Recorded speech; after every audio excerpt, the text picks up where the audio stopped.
Welcome to A Double and Dice with your host Kim and Jocelyn. Pour your favorite beverage, Pull up a comfy chair, because we are ready to roll.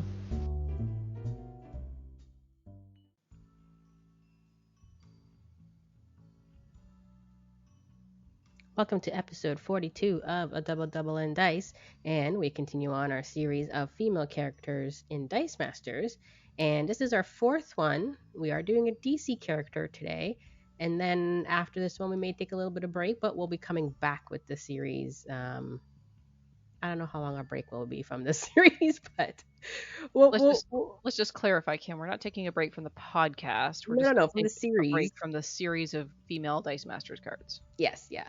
So we'll do a few episodes and then come back to it and do some more. Yeah, because there's other things to talk about in Dice Masters. Yeah. I don't know if everybody wants to hear about female characters every week. I don't know. I don't know. We've been getting a lot of feedback, a lot of positive feedback about female. Maybe you'll let us know. Maybe they don't want us to take a break on this. Sorry? Maybe they don't want us to take a break. Our adoring fans. Let's see what our fans say. What do we call them? Dicers? I don't know. A double and dicers? Called dicers? If you're our double and dice fan club? What do you want to be called? Let us know. Anyway, we're already off track and we're not even 2 minutes into this podcast. I didn't even say the name we're doing yet. No, because we're off track. So let's do it. All right. So today we're going to talk about Dr. Light. Nice. And I don't absolutely know anything about Dr. Light. So that's not true. You know that she's a Dice Masters card. Yes. That's it. And I've played with her before, but you know that she has light in her name. We don't know if she's an actual doctor, though. Oh, come on. You know. Really? You could just put doctor and be like Doctor Strange. Is he really a doctor? Yes, he's a neurosurgeon. Oh, well, okay. See, that goes for what I know. Like, we've just been through 3 of these, and we were just talking about how they're all doctors and scientists and important, smart people. Remember? Yes, that's right. Yeah. So, Anyway, Dr. Light, DC character. The female Dr. Light, because, of course, just like many of these characters, there's a male version as well. I'm going to pronounce this probably incorrectly, and I would like to apologize in advance, but Dr. Light's real name is Kimio Hoshi. Kim for short. What an awesome name. I don't know. I know this girl named Kim, and she's on a podcast, and I'm not really the greatest fan. I know. I should kick you out. Anyway, so Kimio Hoshi is the second Dr. Light, although she is not a successor to the original Dr. Light, and she's also not a villain. So the original Dr. Light is a villain. She's been a member of the Justice League Europe and the Justice League of America. Did you know there's a Justice League of Europe? No. I didn't either, but it's probably one of those things like they have to do stuff in other parts of the world to be inclusive. Can't all be America focused. Justice League of America. Yeah. Wait, Justice League is the one we know. Justice League of America would be the one that you know, yes. Oh, well, nobody ever says of America. No, because North America is very North American centric. Okay, so yeah, I didn't know there was a Europe. Interesting. Yeah. So, would you like to guess what kind of doctor she is, Kim? A light doctor. An eye doctor. No, she's not an eye doctor. Light was closer. She's an astronomer. Oh. So, and she's Japanese. So, her origin story came from she was the supervising astronomer at an observatory in Japan, and she was overseeing her male colleagues as they charted a mysterious phenomenon.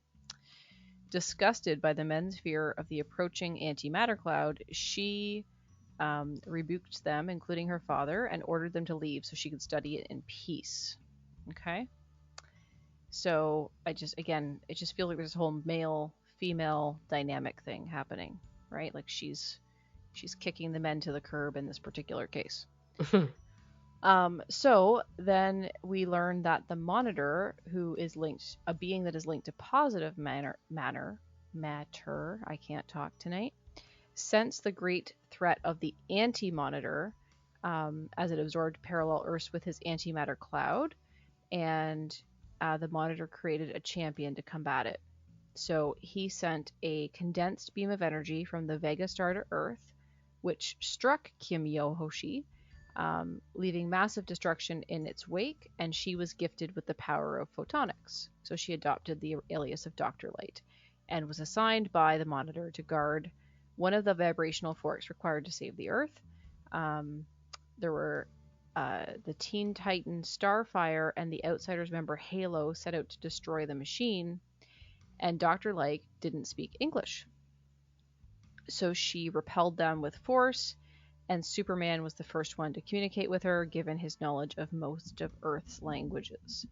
And then once they got on board the Monitor's satellite, Katana assumed the role of translator. So there's a whole cultural piece here, too, about cultural misunderstandings and not speaking each other's language. So there's that sort of... what's the word I'm looking for, Kim? Animosity, because you don't understand. Okay. And antagonizing each other because they don't understand. They think that they're against each other, but they were actually trying to do the same thing. Yeah.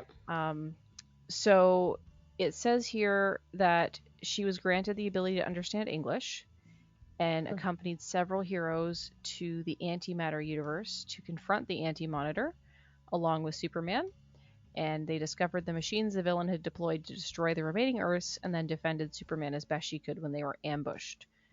Supergirl was there, and she gave her life, which allowed Kimio to carry the unconscious Superman to safety, and that made Kimio realize how selfish she had been previously, and she resolved to change.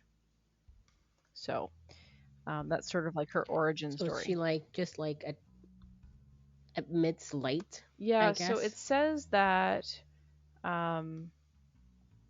her abilities, she has light absorption. She can absorb all forms of illumination and internalize it for a variety of uses, which include energy construct creation, light projection, flight, force fields, illusion castings, and phasing. And she is a Vega energy conduit. So she channeled energy from the Vega star, which is 25 light years from Earth. It's bright and hot, and it allows her to access near unlimited energy. As part of her ability that she was granted, she could understand and speak Japanese and English. So Japanese was her native tongue, and then she learned English. She has a PhD in astronomy, and she has some information on medical sciences. She is afraid of dark. And at one point, she had light dependency. She required some source of light to power her abilities. So if she was in absolute darkness, it severely weakens her abilities. So interesting abilities there. So yeah. It doesn't say what Earth she's on, though, no, right? I don't know on the DC universe how that works. I know there's multiple Earths, but it says that she's from the mainstream universe. Oh, so maybe Earth. What's the main one? 60-something? No, that's a Marvel thing.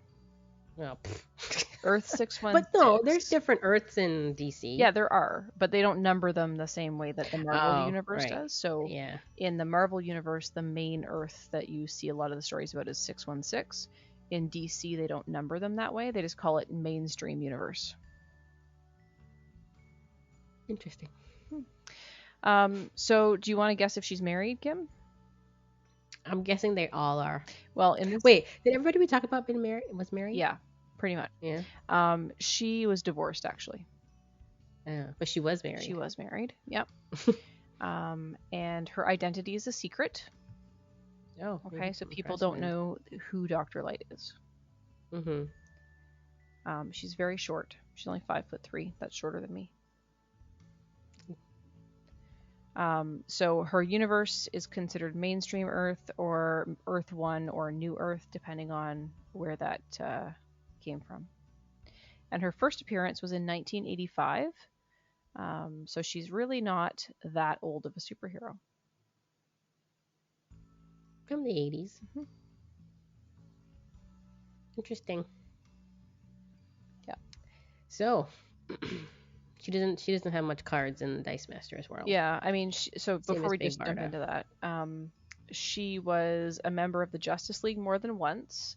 It said most notably as the Justice League of Europe, like we talked about, and she was also part of Doom Patrol very briefly. Mm. And yeah, there was a storyline where she lost some of her powers from Arthur Light, which I think is the original Dr. Light. But the power loss was temporary, and she was able to get her powers back. And at one point, she was invited by Oracle to join the Birds of Prey, but she wasn't selected to take part in the first mission, so she found a place with the Justice League instead. So she's primarily a Justice Leaguer. Mm-hmm. So yeah. So do you want to talk about her cards, Kim? Sure. She has 3. They're from the Green Arrow, the Flash set. Mm-hmm. And she has a common, an uncommon, and a rare, and she's affiliated with Justice League on them. Yeah. Her common one is a 4-cost shield. It's called Hard Light, and reads, when fielded, KO target opposing level 1 villain character die. Okay. And her stats are not bad for a when fielded die because her defense stats are 2-3-3. Mm-hmm. She's a 1 to field all the way across the board, and from an attack step, she's a 2-3-5. So that level 3 is actually not bad. Yeah. So KO a villain. I mean, a level 1 villain. Yeah, you'd have to be lucky that they have a level villain, even enroll on a level 1. Mm-hmm. But you could make things villains too, so through globals and stuff like that. But they'd still have to be level 1 dice.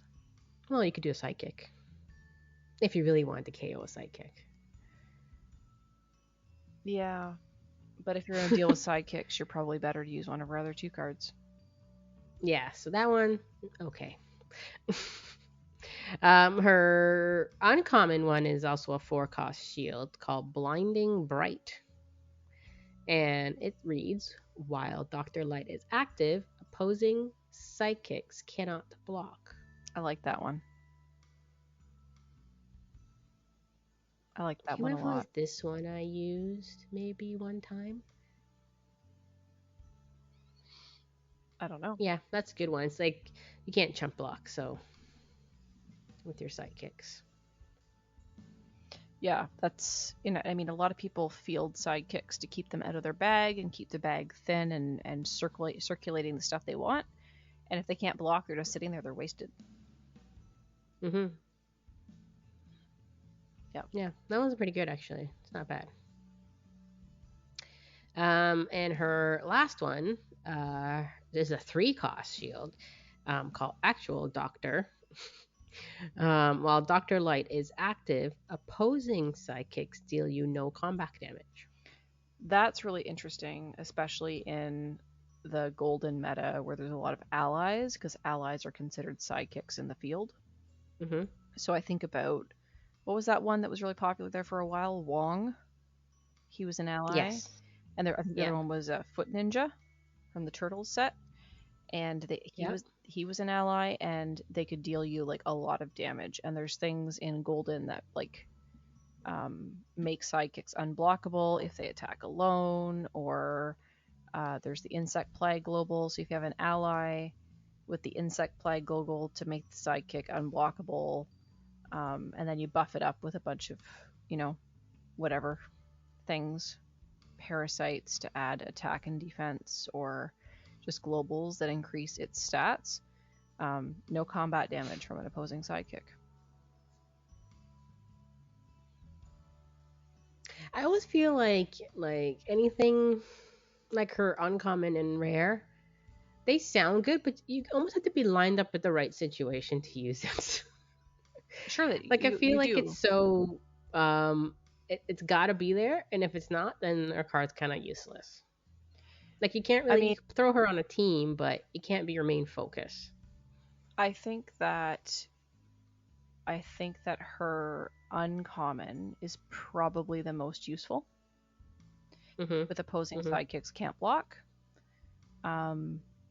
I think the dealing combat damage is really for a specific meta where you're expecting a lot of sidekicks to swing in for a bunch of damage, right? Yeah. But the opposing sidekicks cannot block is really handy, especially if you're trying to push stuff through, and she doesn't have to be attacking for that to happen. She just has to be in the field. No. Right? Yeah. Yeah. So I think that's something that's really interesting there to have. So if you have a combat heavy team, you don't want chump blockers, then, she's your girl. And that's the one I would probably build around if I was going to build it.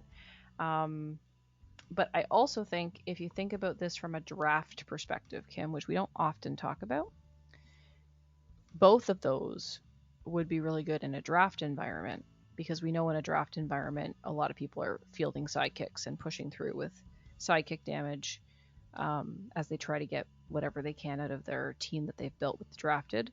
I think either of these would be really good in a draft environment. Yeah, I'm actually curious to see, and I'm checking. There's definitely no ally characters in Green Arrow the Flash. Pardon? I didn't think there was. There's no characters with ally as their keyword in Green Arrow the Flash. No. Just out of curiosity, if you were drafting and. No, but sidekicks are a big draft strategy. Oh. Didn't even know that. I never use sidekicks in a draft. I just use the characters I drafted with. You don't field a bunch of sidekicks? No. Well, Kim, what was in the meta at that time? Your second favorite basic action. Team up? Team up, yeah. And what's great about sidekicks in team up? Well, they get pretty buffed up. Exactly. And if they deal no combat damage, you're screwed. Yeah. Right? Except team up wasn't part of that pack, but it wasn't. Well, no, because there wasn't basic actions in that set, because that set didn't have basic actions. But oh yeah, that's right. Yeah. The Superman Wonder Woman kit was out around the same time, I think, and that's where team up came from. So I bet you it probably attended a lot of drafts. Maybe. Team up, yeah. Resurrection. Team up. Resurrection. We need those back in our lives. I don't know if we need team up, Kim, but I think we do need team up, and I'm hoping Kryptonite has that team up in it. I guess we'll find out. But the global on resurrection is really handy, and it's a shield, which would work really well with Dr. Light. Mm-hmm. Right? Because it allows you to reset your bag. Pay a shield, prep a die from your bag. It's interesting her names though, like Hard Light, Blinding, Bright. I'm wondering if we're like, how we've been, a lot of the subtitles kind of go along with our story. Yeah, so I think it's less to go with the story here and more to go with the type of powers she has. Yeah. Right? Because when we were talking about her power set, it talked about light projection, right? So blinding, bright. What was the other one? Hard light. Hard light. That would be like an energy construct. The light used to make an energy construct. Hard light sounds like a beer, like Bud Light. Hard light. You are really sorry tonight, Kim. I thought I would be the one that's off track. Well, it's funny. Okay, now side story. So I had this beer the other day. It's from Budweiser, which I'm not a big fan of. I don't really drink Budweiser, but they made this one it was like strawberry and lemonade. A very summer drink, but we didn't have this in the summer. Like I just had this like last week, and it was actually not that bad. But anyways, is that the whole story? Yes, that's my story. You had a Bud Light. So if you ever see Budweiser, strawberry lemonade flavored, give it a try. And it wasn't that bad. No, it actually was. I would drink it again. Well, there you go. I think they're probably on sale to get rid of. That's why we bought it. Redrinkable. Mm-hmm. She would elect to drink it again. I will. I kind of want one now. It's too late for that. It's not that late. But yeah, so definitely you would go with the uncommon. I think I would too. I mean, if you knew the theme ahead of time, if you were playing something and you knew it was very ally or sidekick heavy, then yeah, probably Dr. Light would be your choice. But yeah, it's not something you put on your team all the time. No, for sure. But yeah, I think I've played with her before. I just don't remember which one I've ever played with. It's been a while since I ever touched a Dr. Light card. Yeah, it's been a while. It's been a while. Okay. All right. So yeah, I'd probably build with the uncommon for sure. Yeah. So Yep. speaking of what cards we might build with, Kim, is there some reason why people might be interested in the cards that we've just talked about over the last 4 episodes? Maybe. Do you want to tell us about it? Maybe. Being all mysterious. Yes, because our theme for Dice Social is built around the 4 lovely women we talked about in our last 4 episodes, including this one, of course. And your team must be built around one of those ladies. And what were those ladies' name again? Well, we have Dr. Light.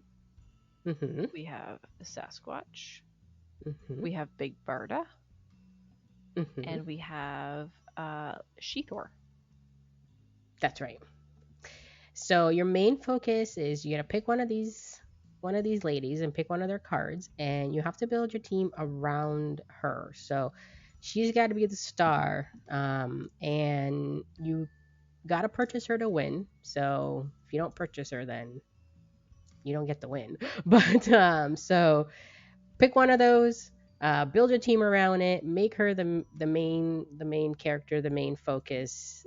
As I said in the thing, she's the star. Make her shine. There you go. Now, so yeah, that's our theme. We are going to allow the alternative female Thors, right? Which one's the alternative? Oh, Natalia Romanova, and then there was Jane Foster.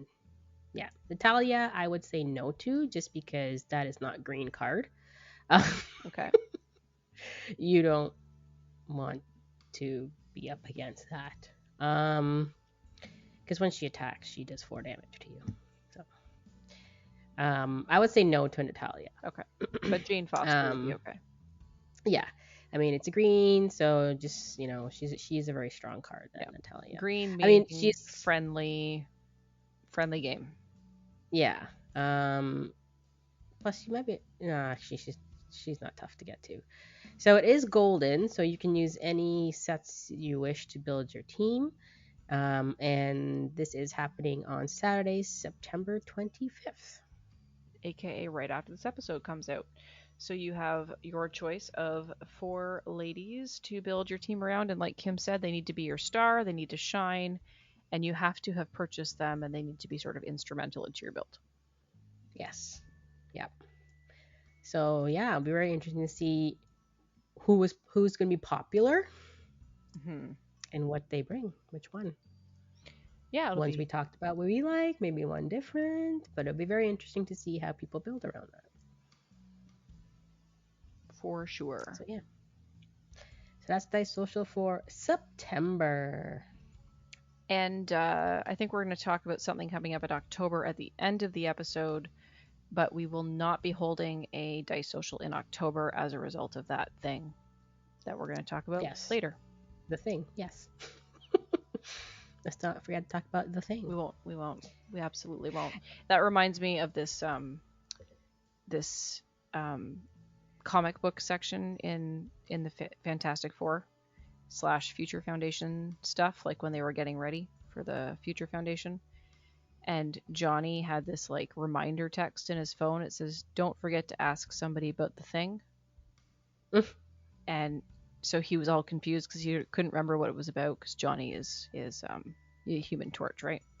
And the thing is his brother-in-law, basically, right? Yeah. But that wasn't what it was about. He was trying to find someone to replace him in the Fantastic Four to keep the kids at the tower, whatever it's called, Mr. Fantastic Land, safe, because the Fantastic Four and their kids, Valeria and I am having such a hard time tonight. I can't help you, sorry.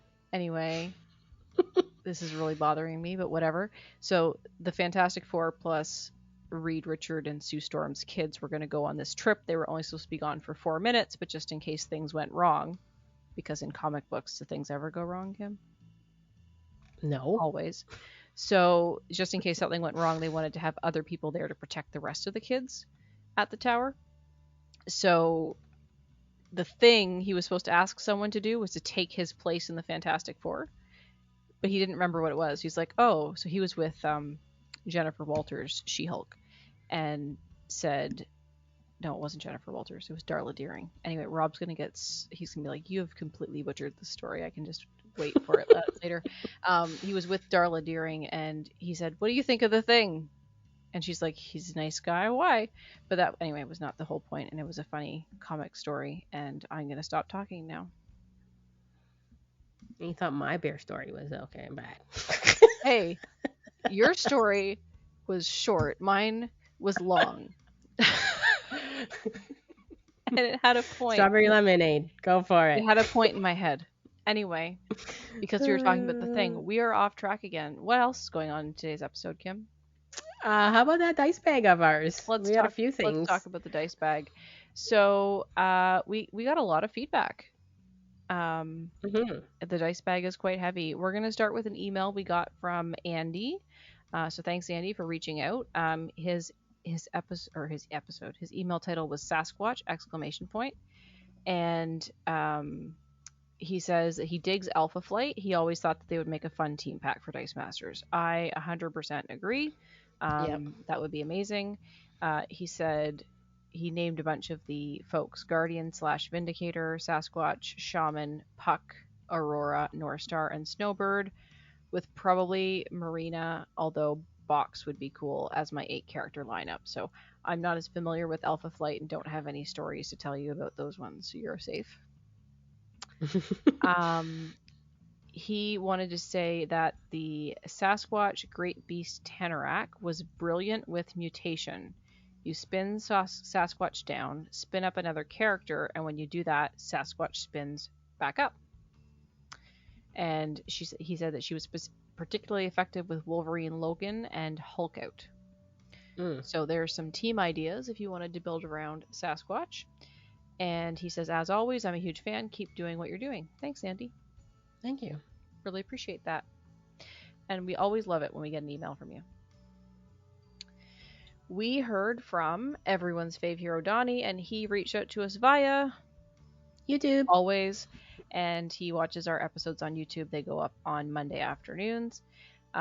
He says that they still haven't played the Ladies' Night theme in his group yet, but he does tend to find out of the norm win conditions, and he has tried using the Hulk Daisy combo. So Hulk is from, I think that's the Thor set as well. It's the She-Hulk he's referring to, right? Just called Hulk. Oh, okay. Yeah, and she is, I think it's Hulk Power of Attorney, and when your characters take damage, she spins up, and if she can't spin up, or she spins up, if she can't spin up, she does damage to your opponent. Life, yeah. Opponent's and life, yeah. Daisy Johnson, I think, was in the same set, and you can pay shields, and that does damage to your characters. I don't know. I've never played with Daisy. I haven't either. I don't think I own anything Daisy. It wasn't my preferred method of using Hulk, but I have heard about people doing it. I'm pulling it up just right now. Daisy Johnson. Is the one when she attacks, you pay up to 3 shields. For each shield you pay, she deals 1 damage to all other character dice. Yeah, so all other character dice, meaning Hulk and everybody else, and Hulk spins up and then damage happens, right? Oh yeah, including your own. Yeah. Yeah. But you can only do it 3 times, I guess, because it says up to 3 shields. That's right. I assume that means, yeah. Yeah. Interesting. Yeah, so that is and you combine it with Hulk Power of Attorney. When a different character die you control is damaged, spin Hulk up. If you can't, deal 2 damage to target opponent. And she came with her built-in buff, plus 1A for a shield global. So Okay, so that was Donnie, and then he said he was going to recommend the Sasquatch to us because being a northern U.S. and Canadian myth. He said the different Earths are different timelines in the multiverse. He's only ever played with the Overcrush in a draft format, and it was pretty good. He really likes the fielding cost, which was a really good thing with Sasquatch, which was our last episode. So thanks, Donnie, for your feedback. Thanks for reaching out, and we're glad that we picked a character that you would have suggested. We heard from our friend Jackalope Spam. He's back on track. So he said that he would have suggested the rare Sasquatch for an Out of the Shadows article, but it seems I've already played it. It's a great card, but never the best, and I would agree with that. I also try to focus my Out of the Shadows articles that I haven't written any since like February on modern cards. But yeah, if I was writing articles, then that's one I would certainly consider. He says that he has played some of these teams outside of Ladies' Night, because I think that was feedback from the previous episode. Because I had said, do you play female-focused teams if it's not a Ladies' Night event? He said Jane and Hella are just a go-to build, but if you add uncommon Sif, it can get impressive, just a bit slow for competitive. And he talked about that in the last episode, in the last feedback we provided. He talked about the Jane Foster and Hella combo. I don't know what the uncommon Sif does. There's one Sif that I do like. I wonder if it's the same one he is referring to. So the uncommon Sif is the immortal one. And she also gets +1 A and +1 D for each different character die with immortal you control. Yeah, so that's not the one. That's probably the one. That's the uncommon, but that's probably the one you like, Kim. No, the one I like is the rare one. When she's active, if one of your characters is damaged, she's unblockable. Yeah, but I like the uncommon too. I don't like immortal, so. He continues by saying the Hulk Daisy combo was quite a bit more competitive, which is what we just talked about, what Donnie had mentioned. He said that can be a lot of damage. Hulk Power of Attorney is just great. Which I should note, I'm not sure Jennifer Walters was ever married in the comics. Natalia Romanova as well. There are certainly some A-list Avengers without a ball and chain. So, I'm sure there are, and we appreciate you bringing them forward. It just seems like we're randomly picking these characters that we don't really know a lot about, so that we're learning as we go along, and it just seems like all of them seem to have some kind of relationship thing going on. Marriage, divorce, killing your evil significant other. Yeah. Evil husband. Evil significant other. Oh, boy. Yeah. So yeah. And then we got one last piece of feedback from Steve. So Steve says that he listened to the Big Barda podcast, which was the second one in the series. He said, nice dive into her comic book background. She was/is a character ahead of her time. She also was the captain or leader of Darkseid's female Furies.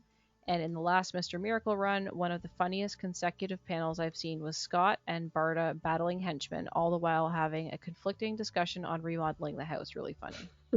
That sounds like a comic I'd like to read. He also says the old Scott, Free, and Orion story is also interesting. They were traded to keep peace in the universe. Orion is Darkseid's son, and Scott is the son of the High Father. And then he says he'll stop there. So I imagine there's a lot more story to that. Who's the High Father? I'm going to assume it's a character in DC Comics. Father? I don't know. Well, they traded for peace, so it sounds like some kind of competing, battling world thing. Maybe. Yeah. Steve says if he was building around her using a limited and loosely based New Gods team, he came up with 4 cards, and he would use the uncommon for the challenge. He said yes, the first choice is her rare. His other 3 cards would be Orion rare, Mr. Miracle super rare, and then the Infinity Gauntlet Spider-Man super rare with the text that reads, Spider-Man is considered to have the affiliations of all the character cards on your team. Yeah. He said then it's just a question of adding the right basic actions and action cards to fill out or play those 4 new gods. Remember, Spider-Man is now a new god unless text blanked. So that is totally fair. And there aren't a lot of new gods to choose from, right, Kim? Right. There was only like them. Yeah. Orion, Mr. Miracle, Big Barda. Big Barda. Yeah. So maybe in future sets we'll see more. Yeah. So, and then he brought forward a few other characters that he'd like to hear us talk about, female characters at some point, and we will definitely take those under advisement and appreciate that. He did say thanks for helping to keep the interest in brewing going. He's like you, Kim, and he wants more DC cards. He's got his Kryptonite draft packs pre-ordered, and the weight is killing him. So, yeah, I'm just hoping, and I will avoid it if it does happen, and they bring a whole bunch of spoilers out, more like a lot of spoilers, like they did with Dark Phoenix. I will avoid it because I want a surprise. Yeah, I don't really like. I look at spoilers, but I don't really retain them. I just don't try not to look at them unless I have to for a purpose of some sort. But I will avoid it. Yeah, it is hard to do it when it's all over Discord. Yeah, but I find they really did a lot though for Dark Phoenix, so yeah. maybe a little too much. But... yeah, and then he ended it by saying, when he said, "The weight is killing me," isn't that what the late Tom Petty said? And I think it was, "The waiting is the hardest part." So it's a nice, good old classic Canadian song reference. So kudos to you, Steve. Thanks, Steve. Yeah.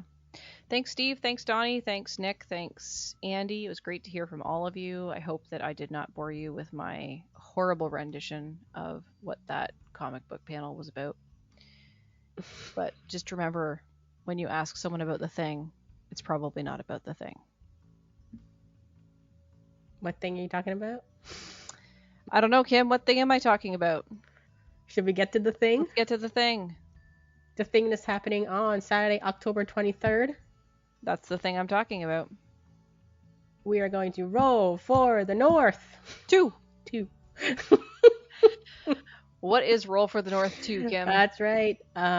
We at dmNorthTV are hosting Roll for the North 2 on Saturday, October 23rd. So it's I don't know. We call it the unofficial Canadian Nats.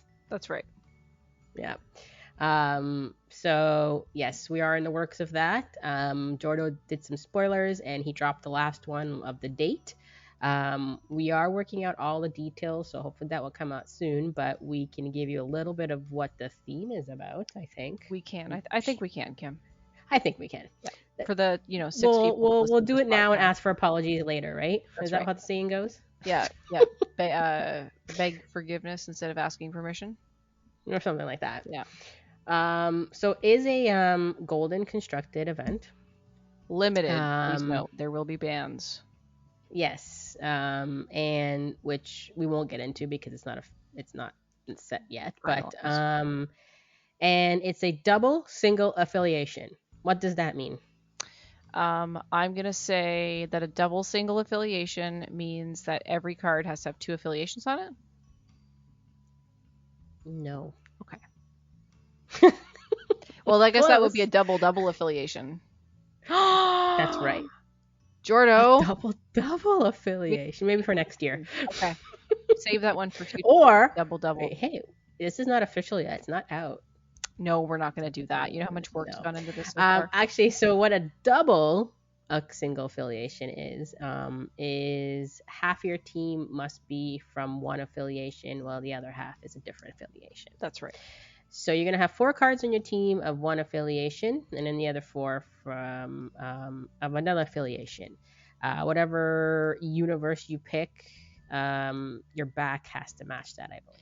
Yeah, and I think there is a restriction, right? So yes. It's only going to be Marvel and DC cards that are included? Correct. So only Marvel and DC. So if you pick an affiliation from DC, you have to pick a basic action from the DC world on that one, and then vice versa. Yep. Like Kim said, it's going to be golden. Like I said, there will be bans, so don't start brainstorming too quickly.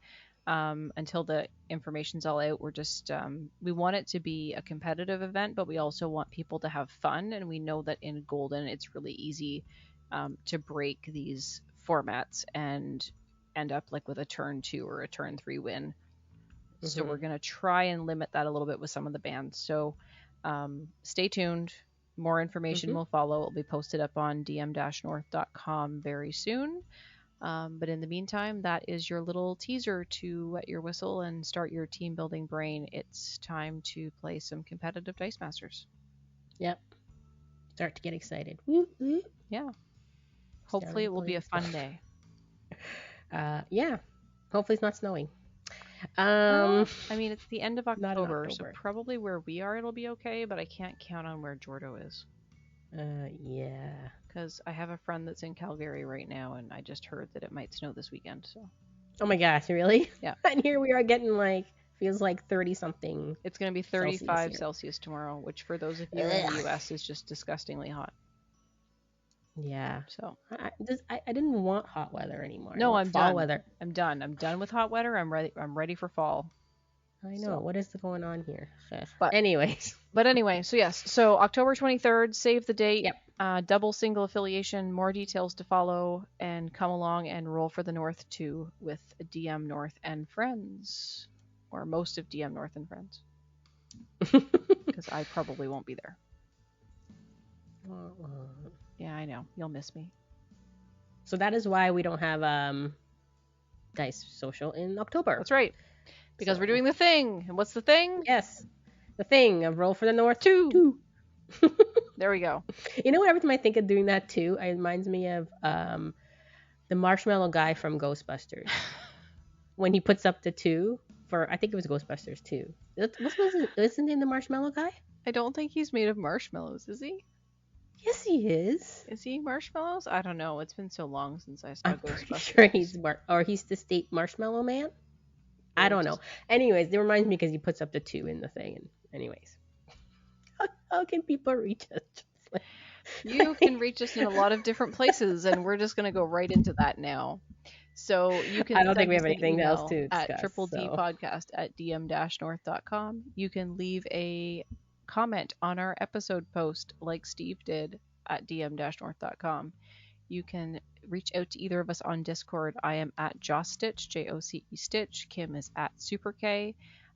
You can leave comments on any of our social medias, which are dmNorthTV, which include Facebook, Instagram, Twitter, twitch.tv/dmNorthTV, and youtube.com youtube.com/dmNorthTV. And until next time, on a double and dice.